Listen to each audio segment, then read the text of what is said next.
Welcome to the Home Business Podcast with Richard Captain Henderson, publisher of Home Business Magazine, and Sherilyn Colleen, managing editor. This how-to show helps you successfully operate your home-based business. Greetings and welcome to the Home Business Podcast. I'm Richard Captain Henderson, your host of Home Business TV. And I'm Sherilyn Colleen, your co-host. Let's secure for C and get underway. When are you more productive and future focused? You'll find that your business is easier to run. If you're putting all of your energy it takes to run a home-based business and exuding yourself and overworking yourself, you need to have a focused plan. It will help you to capitalize on your talents with increased simplicity and efficiency. Most successful business owners have a business plan, and you should too. It will save you time, energy, money, and stress. Now is a good time to establish one. Helping us with our business plan is Virginia Phillips, an author, speaker, and award-winning coach, and owner of the Academy of Entrepreneurial Excellence. So greetings, Virginia Phillips. Say hello to our podcast audience. Hello, everybody in the podcast audience. It's a privilege to be here. Thanks for coming on our show. So we like to talk about where everybody's dialing in. You're dialing in from Colorado, the beautiful state of Colorado and Colorado Springs? I am. I love it here. I envy you. Well, all engine head stand. At the end of today's show, we'll share with you our best home-based business tips. Today's tip: what is the lowest cost way to bring in part-time help for your home-based business? Stay tuned, and we'll give you the answer at the end of today's show. So, Virginia, let's set up this discussion on business planning. Let's talk about basics in planning. First of all, what is a strategic plan? That trumps a lot of folks. They don't understand what a strategic plan is. It's not typical language or lingo or verbiage people use in their home-based business, but we should operate like any other business out there, and we should have plans that take us out longer than tomorrow or next week or next month. So a strategy really is a series of decisions that you make, and you develop a pattern decision making that like your protocol as you may. And a strategic plan just is a roadmap for you to make those strategic decisions or those decisions that are important to your business. And you have a foundation that is your place in your business that you can go to and say, what did I make my decision the last time? And what was it 2 times ago? And do I have a pattern here? And once you begin to develop a pattern, then you can begin to utilize that pattern for your future decisions. And that's what really is a strategic plan. It's not overly complicated. It's just your roadmap. That's all it is. Yeah, that's kind of what I've always taken away from with a strategic plan. It's bigger picture. It's like we say in the military, it's a 30,000 foot level. It's the direction you want to go. And I think you use a good term there, that it's the roadmap. It's not the nuts and bolts of your operational plan of how you're going to operate your business day to day, but it's more the direction of where you need to be going. Yeah, the example that I use a lot is chess. Now, I am not a big chess player. I don't even know if I've ever finished one chess game. I think I can play checkers, but not chess.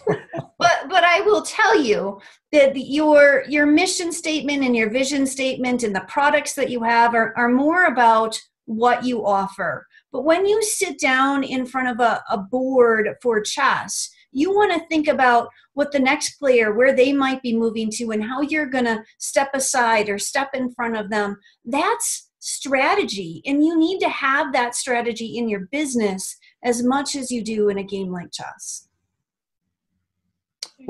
Well, Virginia, you believe that any business, no matter what its size, will benefit greatly from having a basic business plan. You know, just to some of the points you've mentioned before, why is it good for a home-based business to have a plan? It's good for every business to have a plan. When you plan, you are less reactive and more proactive. One of the things a plan gives you is also reduction in decision fatigue. I don't know that people understand all the thousands of little decisions they make every single day, and it fatigues them. And when you are fatigued, you are not as productive.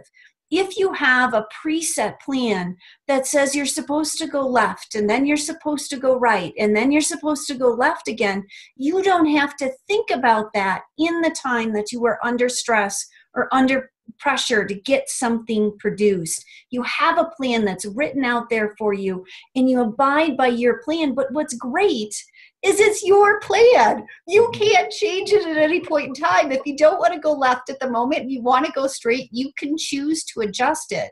But if you have some place that you have pointed to, that's where you want to go, and you have that foundation of how you are making your decisions to get there, now you have a great plan to get you there. It will save you time, it will save you energy, and it will get you more productive. You know, honestly, here you're very experienced in this, and you've obviously talked to a lot of companies. What's the percentage you think of the average business that have effective and utilized strategic and operational plans? Or is this a big gap here? It is a huge gap, whether they're at-home-based businesses or small businesses in general. Less than 10% of businesses actually have a plan in place, and they actually utilize it. And one of the reasons as a coach I started down this avenue to encourage people to put a plan in place is I discovered about the same amount of businesses fail, about the same amount of businesses don't have plans in place. And when I made that correlation, I thought I have got to get on the bandwagon and get small businesses to put plans in place, because the statistics are there. If you have a plan, your success rate skyrockets. And so, I think we'll talk a little bit more about this in the show, but a plan doesn't have to be a ball and chain and anchor, something that takes up a lot of time. I mean, you can adjust a plan, the complexity of it, to whatever kind of a business you have. Obviously, a smaller home-based business would not need a detailed large corporate plan, but a corporation might have a whole department doing strategic plan and operational plan. But for a home business, I think the challenge is you just have to realize this is something that you need. You may be doing this in a small business, in a partnership, and you need to divide that up. Or if you're running the business yourself, I think the important thing here, you've got to map and set aside some time for planning. You have to, and I think we're so busy putting out fires or chasing the next shiny object that we don't make an intentional effort to set aside time for planning. And the large businesses do that. The small businesses should be doing that too. It is one of the best ways to spend your time is to set aside time for planning. And I want to get small businesses to embrace that, but they don't, because this idea of creating this business plan feels so overwhelming to them. They got their Twitter feed to answer, and Instagram and Facebook posts, all these distractions. And so how do you try to sit down and do a business plan? Well, I tell you, business plans aren't sexy. Nobody's attracted to that. They're boring. They're like textbook work. Nobody wants to do a business plan. I get that. But it is your treasure. It's your golden nugget. You must find a way to embrace it. And when you do, you will love it. But I tell you, it doesn't have to be an immense, robust plan. In the olden days, they instructed you to do that it would have to be 60, 70, 80, 90 pages. It doesn't. Mm-hmm. It can be 2 or 3 pages scratched on the back of a napkin, if you may, to say, I'm here, this is where I'm going to want to go, and these are the couple of points that I want to do to get there, and here's my decision-making process to get me from point A to point B to point C to point D. It is so important for you to know where you're going, because what happens in the brain, it anticipates where it's going, and it's less fearful of the unknown. I cannot encourage you enough to start putting together a plan, whether it's on the back of a napkin, whether it's 2 pages, or if you want to be one of these people that are detail-oriented and create one that's 60 or 70 pages long, go for it. Not me. Well, yeah, it sounds, this is a great topic, and the next question we'll dig in more into the trenches here on putting together the basics of a business plan. Before moving on to our next topic, I'd like to highlight this show's sponsor, physicaladdress.com. Get a prestigious virtual business mailing address, gain home office address privacy, mail scanned and provided online, secure web access to physical postal mail, mail forwarded anywhere, mail accessible anywhere, anytime. For more information, call 844-888-6364, visit physicaladress.com, or our podcast website for more information on sponsors. Now, we could talk for 8 hours or more on the building blocks for an effective business plan. We could. But if we can hit the basics here, Virginia, how does one create a business plan step by step? Okay, so first I want to clarify, I see a strategic plan as a little bit different than a business plan. You are going to want to incorporate some of your strategy into your business plan, but your business plan is fairly easy. You are going to put down, essentially ask yourself 10 or 12 questions about your business. Why did you start it? What products are you offering? Who's going to be buying your product? How are you going to distribute your product? And then you're going to get into how are you going to market your product? How are you going to track your finances for your product? Because we're all in business to make money. So we certainly want to be tracking those finances. But most importantly, a business plan will allow you to set up two things, benchmarks and things to track whether you are successful. And they are typically numbers orientated. So when you set up your objectives for the year, when you set up how many products you are going to produce, you are going to set up benchmarks and objectives for yourself to try to achieve those. And you are going to track whether you are making progress or not making progress. And that is the piece that many, many small businesses miss, is the tracking. Is the time I'm spending valuable? Is the time I'm spending making me money? Or am I just spinning my wheels? And if you don't have a plan in place, I don't know how you understand whether you are making good choices or you're making bad choices. So it kind of gets back to that roadmap we've been talking about. It starts off as a roadmap, but there better be some like mile markers on it. And okay, I need to get here at this time and this point, and we've got to make this progress. So it's good. It's only the first step to know what direction you want to go in. You got to measure how effectively you're getting it to that destination point. Yeah, because there's one thing that we can't get back, and that's our time. We can adjust almost everything else on our plan, but we can't adjust our time. And if we are spinning our wheels, we're losing money. And many folks don't put those two things together. I worked for a company once.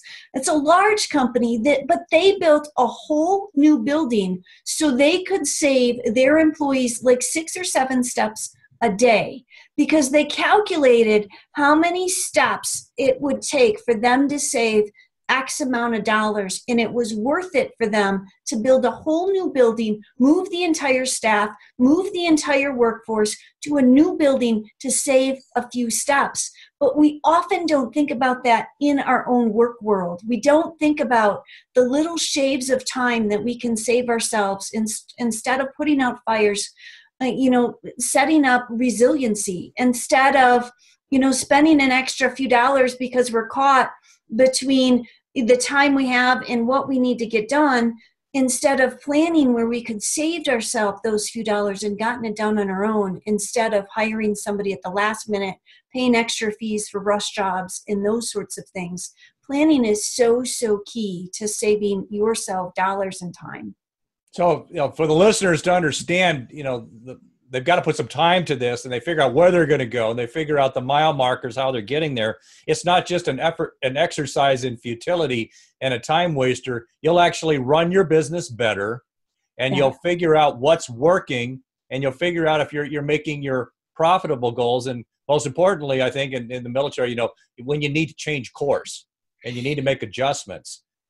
This plan will tell you ahead of time, instead of when suddenly there's a bill due and you don't have money to pay the bill because you haven't been watching things. The plan is a way for you to kind of be proactive and get out ahead of your business. Absolutely. And when you're ahead of it, those pivots that you talk about, and I refer to them sometimes as morphine, because it's sometimes more than just a pivot. Sometimes you almost have to reinvent yourself and reinvent your business.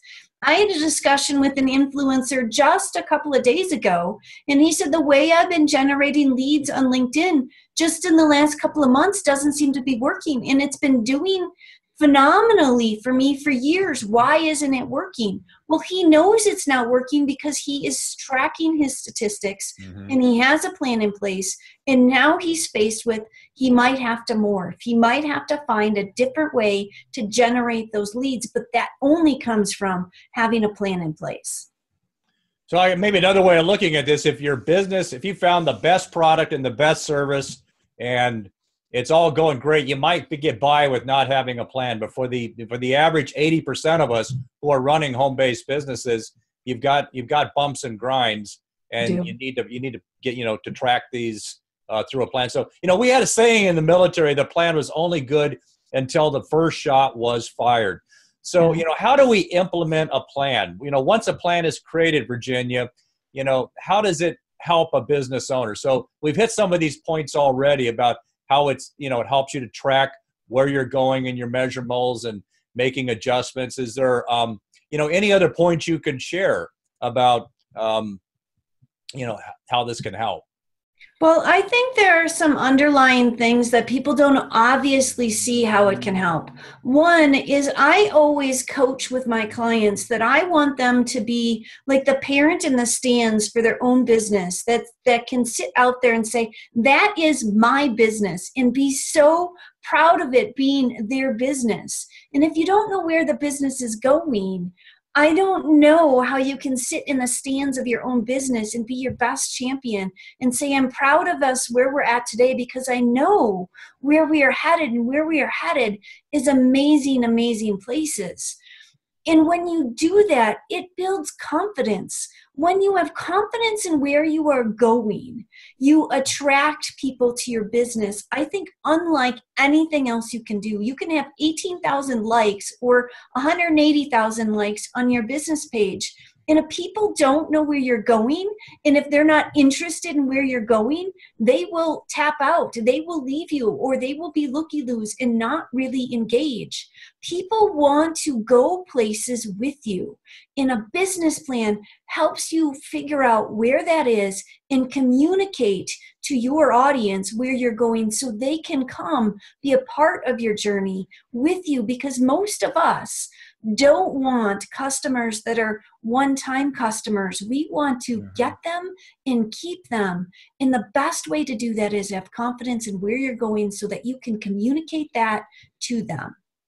Yeah, in the back of my mind, I'm just like, I'm paranoid because I know where a lot of listeners are like, oh, plan, administrative work, but roadblocks. We'll talk a little bit about this in the next question, as far as implementing it. But, how much time should it take? And it would just for a real small business. I mean, how much ballpark time could that take to do? That is going to be a wide gambit. I work with some folks that are heavy in terms of analyzing everything. They are heavy in the details, and they get so caught up in the details, it's hard for them to put a plan in place. And then I work with other folks that can just whip something together in a minute and move forward. It kind of depends on who you are and what your personality is and the culture you have already established for your business. Are you a slow mover or are you a fast mover? But I can tell you, I sat down at the end of the year, and I do this every year. I take one full day out. I do my vision planning for the next year. I set up my objectives for each quarter, and then I really line out my business plan. I do all of that in one day. But I will tell you, it's not like I do it in December and then not look at it again. I am constantly looking at that plan and where I'm going. I have a whiteboard that sits next to my desk. You can't see it, but it shows me what I'm accomplishing first quarter. And I sit down and I look at that 60 times a day, 70 times a day. It keeps me honest where I am going. It doesn't have to be elaborate. If you looked at my whiteboard, it's 18 bullet points. Okay. That's it. There's nothing more than that. And you could essentially scratch that out in a couple of hours. Great. Well, it does take a lot of work putting together a plan, like you've said, and you might need some help. For our listeners who have never created a strategic plan before, can they create an effective plan without the help of a software or a coach? They can, but I think it's harder. I think software gives you a chance to have a foundation. It gives you a chance to have that structure. And there are some free software out there. I know you've got some folks that are listening that are startups or tight on their budget, can't afford one more piece of software. I know there are companies out there that have free versions of both strategic and business plans that are simple to use. You can plug it in, plug your information in, print reports, and go from there. You can also do that, as I said, on the back of a napkin or in an Excel spreadsheet. It doesn't have to be complicated. This is your plan. You can go out and research if you choose, or contact me, what a business and a business strategic plan includes, and then you can pen and ink that on your own. But there is value in terms of having a mentor or having a coach that has been there and done that for themselves to walk you through that, so that they can tell you where the gaps are, as you may, or they can tell you what their hurdles were, and they can tell you what are some of the issues sometimes people have with it, because we sometimes get these really big eyes when it comes to our business, and we think we can accomplish this much, and we end up not being able to accomplish that much. And having somebody that's done what I call good editing in their business plan can keep you really focused as to what your top 2 or top 3 things are that you need to get done in the next quarter or the next year. Virginia Phillips, this has been a great discussion on putting together and launching a strategic plan for your business. Do you have any final points you'd like to share with our audience? My final point is to truly encourage you to go out and at least attempt to do it. It's not as scary as it seems, and the statistics shows it will really, really help you be successful. That is my last little tip for you. Virginia Phillips, thank you for being such a great guest on the Home Business Podcast. Thank you for having me, and best of luck to you, and best of luck to your listeners. Thank you. To learn more about Virginia Phillips and her company, visit our podcast website at homebusinessmag.com for more information. Okay, the answer to today's home business tip. What is the lowest cost way to bring part-time help into your home business? Hire an intern. Interns are not just for large corporate offices. Many interns would love the opportunity to learn small business skills from you. Check with your local junior college or trade school for intern opportunities. Thanks for joining us on this episode of the Home Business Podcast. Share your feedback with us on Facebook, Twitter, Instagram, and at our website, homebusinessmag.com. Visit the website for information on advertising. Subscribe free to our newsletter. Please visit our sponsors. For more information, visit homebusinessmag.com or the Home Business Expo at homebusinessexpo.com. I'm Richard Captain Henderson saying anchors away. And I'm Sherilyn Colleen. We'll talk with you soon. Until then, make it a great home-based biz day.